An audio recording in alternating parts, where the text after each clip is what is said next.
Arriving in a new country can be pretty stressful, and flying to Korea from most places can be a pretty long flight, so once you arrive at, for example, Incheon airport, the last thing you want to worry about is of course having a stressful arrival. So in this video I'm going to help you avoid that, and I'm going to make sure that you have a good arrival. So in this video I'm going to be starting off by going over some pre-arrival stuff, as in what to do before you leave for your trip, and then I'm also going to give you some advice on what to do once you land at Incheon airport and how to get into the city centrum. So anyways, let's get into it. Now let's start off with the pre-arrival section, and these are the things you need to make sure of and have before you go on your trip. Now before you're going there, according to the Korean government website, there is actually no passport requirements. However, it is generally recommended that your passport is valid for at least 6 months after your arrival time.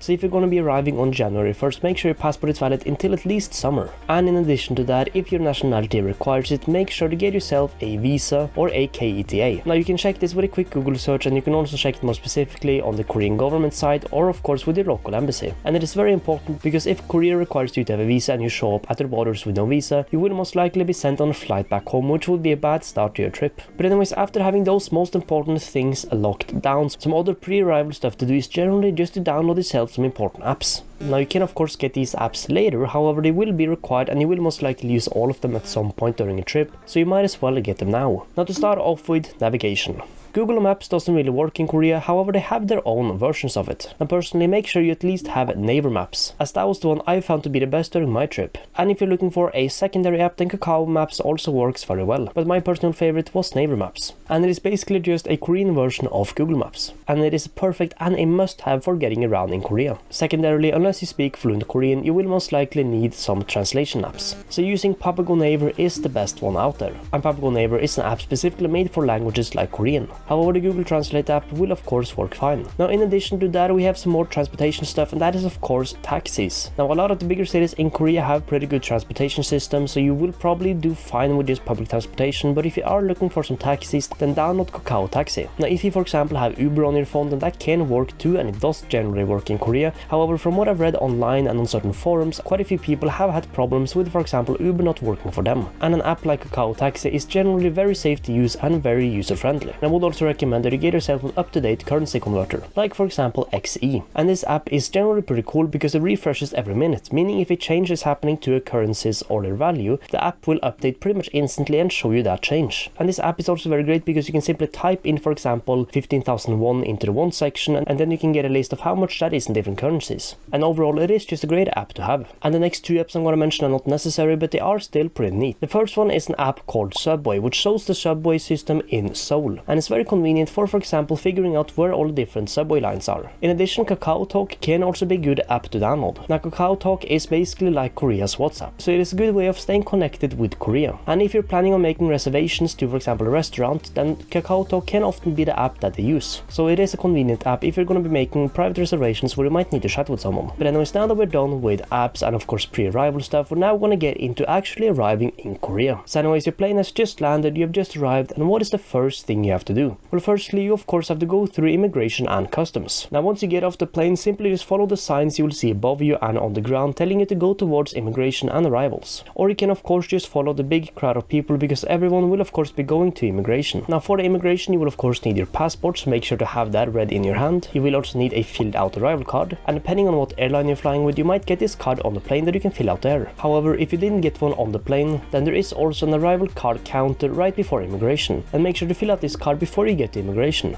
And in addition, you will of course also need to have your visa or KETA ready in your hand, because the immigration officer will of course ask for all of these. And after those are cleared, you will have your fingerprints and your picture taken, and then you will finally be through immigration, and you can then go and pick up your luggage. But anyways, after you're done with immigration, there are still a few things to pick up at the airport. Now the first one is internet and data. Now generally, if you're mostly going to be staying in big cities like Seoul and Busan, there will be very good public Wi-Fi. However, you cannot rely on this, because if you're walking through the streets, then you can't just connect to basically anywhere. So at the airport, I would recommend that you get yourself, for example, a SIM card or an eSIM. And if you arrive at the Incheon airport, then there are many counters with many different brands selling these SIM cards. And a lot of these SIM cards or eSIMs can of course also be a pretty good price. Now just to mention, you can of course also just get yourself an eSIM before going on the plane, that way you have data ready for when you land in Korea. However, secondly, once you've gotten yourself some data, get yourself a T-Money card, as in a transportation card. Now a card like this will be crucial for using the buses and trains as in subways all around South Korea, and you can buy them at most convenience stores. And there are also stores at the airport selling them, and I would just recommend that you get one at the airport as that is the easiest. And because the second you get into the city centrum, you will of course need yourself an eSIM. The second you get into the city centrum, unless you take a taxi straight to your hotel, you will most likely need to get either a bus or, for example, a subway closer to your hotel. And for using buses and subways, like I said, you will of course need yourself a transportation card. So just getting one at the airport is of course the easiest. And make sure to load it up with some money, that way it is ready to be used. Then the third thing to get is of course some cash. Now a lot of the bigger cities in Korea are quite modern, especially like Seoul, and you can use your credit card basically anywhere. But having some cash can still be crucial for a few things.